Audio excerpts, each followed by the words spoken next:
पिंपरी चिंचवडमध्ये कार्यक्रम झाला, आज सकाळी छत्रपती संभाजीनगर करून मग धुळे करून या ठिकाणी येण्याचा योग आला।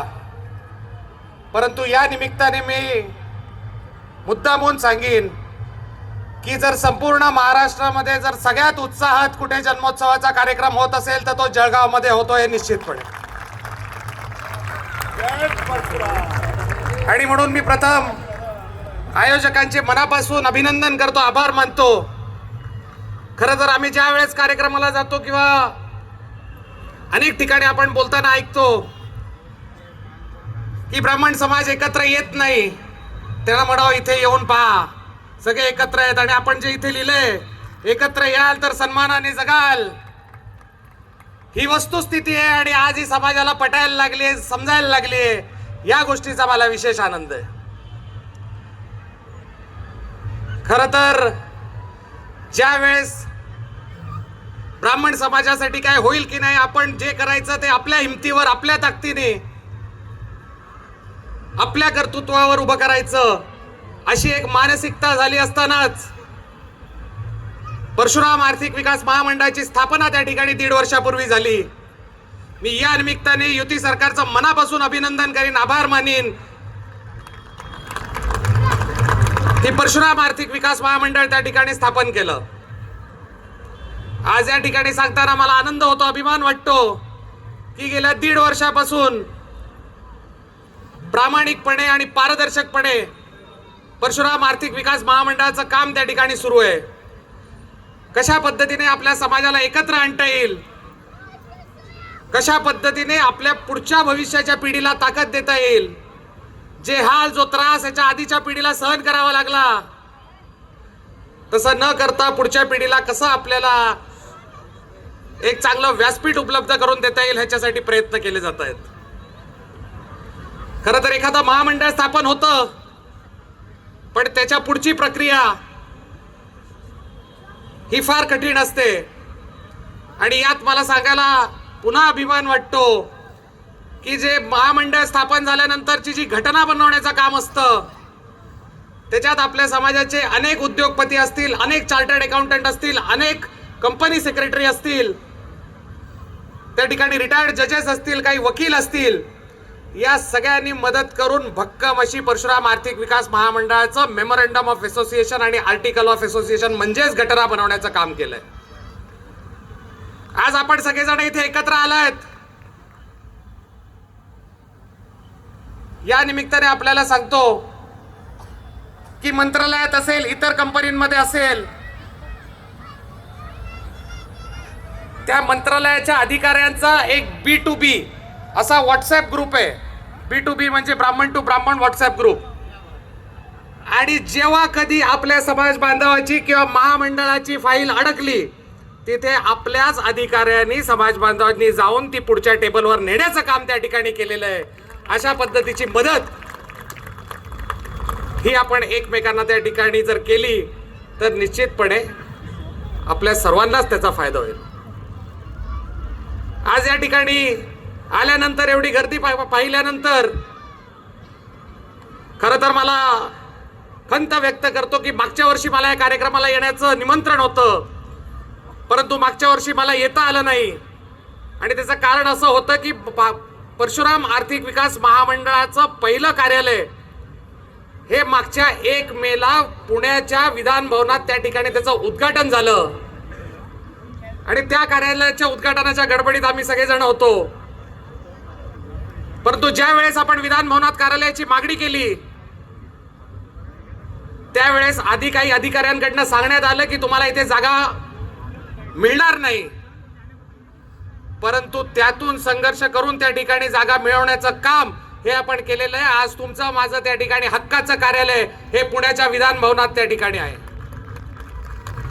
हे सांगण्याचं कारण हे की मला या गोष्टीची कल्पना आहे की 17 वर्षापूर्वी ज्या वेळेस आपण या कार्यक्रमाला सुरुवात केली असणार, आज तर मी तुम्हाला सांगितलं की महाराष्ट्रात प्रत्येक ठिकाणी उत्साहात परशुराम जन्मोत्सवाचे कार्यक्रम होत आहेत, परंतु मला कळलं की त्याची सुरुवात जळगावापासून झाली होती।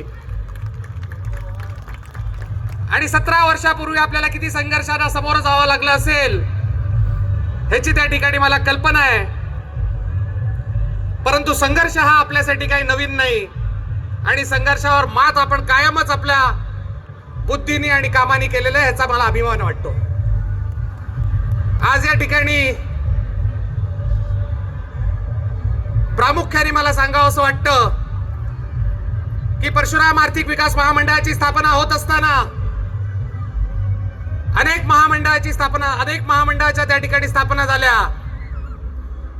परंतु आपलं काम पाहून फक्त परशुराम आर्थिक विकास महामंडळाच्या अध्यक्षाला त्या ठिकाणी कॅबिनेट मंत्री पदाचा दर्जा हा आदरणीय मुख्यमंत्रीकडून देण्यात आला आणि त्याचा विशेष अभिमान मला वाटतो. आणि तितकीच आता जबाबदारी वाढते. पुढच्या काळामध्ये परशुराम आर्थिक विकास महामंडळाच्या माध्यमातून आपल्याला काय काय करता येईल.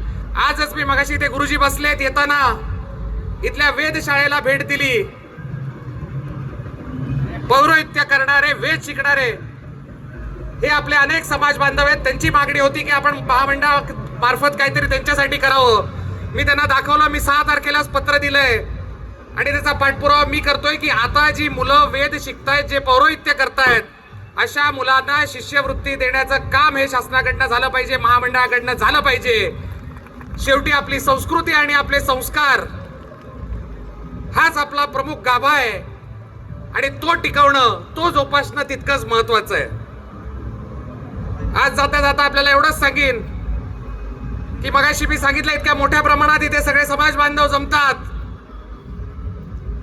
महामंडळाच्या माध्यमातून आता जळगावसाठी एखादं परशुराम भवन कशा पद्धतीने बनवता येईल यासाठी सुद्धा आपण सगळ्यांनी त्या ठिकाणी प्रयत्न केले पाहिजेत.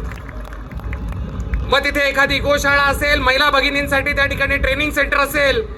आताच मला सांगितलं आपलं UPSC MPSC चे विद्यार्थी, त्यांना एखादं स्टडी रूम असेल, त्यांना लायब्ररी असेल, जे आपले मौंजीचे कार्यक्रम होतात, छोटे लग्नाचे कार्यक्रम होतात, त्याच्यासाठी एखादा कम्युनिटी हॉल असेल. असं एक सुसज्ज परशुराम भवन त्या ठिकाणी जळगावात झालं पाहिजे. मला वाटतं ही सगळी मंडळी जी पुढे बसलेली आहेत ती सक्षम आहेत आणि जिथे निधी लागेल तिथे महामंडळाच्या वतीने निश्चितपणे देण्याचं त्या ठिकाणी काम हे पुढच्या काळामध्ये केलं जाईल. शेवटी एवढंच सांगतो की प्रामाणिकपणे आणि पारदर्शकपणे आपण काम करतोय. शेवटी या महामंडळाला भगवान परशुरामांचं नाव आहे आणि ते आपलं कुठेतरी सगळ्यांचंच प्रेरणास्थान आहे, आदर्शस्थान आहे. आणि म्हणून या महामंडळाच्या स्थापनेपासूनच अगदी बारीक लक्ष या महामंडळाच्या पूर्णच कारभारावर सगळ्यांचंच राहिलेलं आहे. पण आपल्याला विश्वास देतो की निश्चितपणे चांगलं काम या महामंडळाच्या माध्यमातून होईल. एवढंच नाही तर इतर महामंडळं म्हणतील की काम करावं तर परशुराम आर्थिक विकास महामंडळासारखं काम त्या ठिकाणी करावं. असं काम हे पुढच्या काळात आपण उभं करू. वैयक्तिक कर्ज योजना आणि गट कर्ज योजना या 2 योजना आपण सुरू केलेल्या आहेत.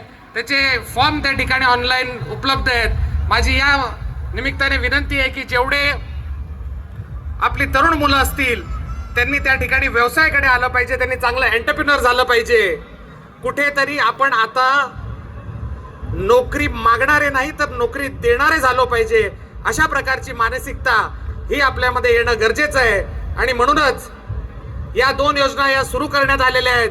पुढच्या काळात महिलांसाठी सुद्धा आपण रमाबाई रानडेंच्या नावाने महिला बचत गटांना अर्थसहाय्य योजना 20 लाखापर्यंतचं त्या ठिकाणी अर्थसहाय्य त्यांना देण्याची योजना ही सुद्धा आपण सुरू करण्याचा त्या ठिकाणी निर्णय घेतोय. आणि मला वाटतं या सगळ्याच माध्यमातून कुठेतरी आपल्या सगळ्या महाराष्ट्रातील समाज बांधवांना एकत्रित आणून चांगलं काम करणं गरजेचं आहे. मला खरंच या कार्यक्रमानिमित्त बोलवलं त्याबद्दल आपल्या सगळ्यांची मनापासून आभार मानतो आणि निश्चितपणे इथून सांगतो की एक वेगळी ऊर्जा, एक सकारात्मक ऊर्जा या कार्यक्रमात मी घेऊन चाललोय आणि नक्कीच पुढच्या काळात ती आपल्या समाजासाठी काम करण्यात निश्चित उपयोगी येईल. मी आपल्या सगळ्यांना विनंती करतो की पुण्यात आपण जेव्हा कधी याल तेव्हा कॅम्पमध्ये, सेंट्रल बिल्डिंगमध्ये त्या ठिकाणी आपलं परशुराम आर्थिक विकास महामंडळाचं तुमचं हक्काचं कार्यालय आहे. तिथे आपण सगळ्यांनी भेट दिलीच पाहिजे.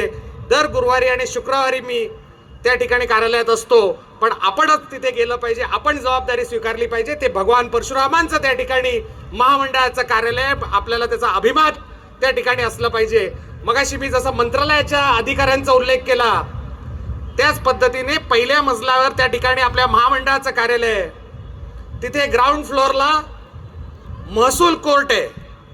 महसूल कोर्टात त्या ठिकाणी जे जज बसतात जोशी नावाचे, ते दर आठवड्यात स्वतःहून आले आणि ते म्हटले आठवड्यात 2 दिवस मी या ठिकाणी तुमच्या कार्यालयात बसीन आणि जे महाराष्ट्रातले आपले समाज बांधव आहेत ज्यांना कुठलंही महसूलचं कुठलीही अडचण असेल, मग ती कुळ कायद्यासंदर्भात असेल किंवा अजून कोणी काही जमिनी बळकावण्याच्या संदर्भातलं असेल, त्यांना मोफत त्या ठिकाणी विनामूल्य मी मार्गदर्शन करीन आणि त्यांना मार्ग सांगेन.